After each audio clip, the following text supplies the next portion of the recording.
Using the CMS in Wix is an effective way to manage dynamic content for your website. Here's a guide to get started. Enable CMS via Wix Content Manager. Log into your Wix account and open the site editor. Add the Content Manager from the app market if it's not already enabled. This allows you to create and manage collections of content. Create a collection. Go to the Content Manager and click plus Add Collection.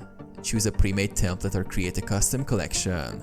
Define fields like text, images, URLs, or numbers to structure your data. Add content to the collection. Open the Content Manager panel and add items to the collection, filling out each field for consistency. Each item represents an individual piece of content, such as a blog post or product listing. Connect dynamic pages. Use the Dynamic Pages option to link your collection to your site.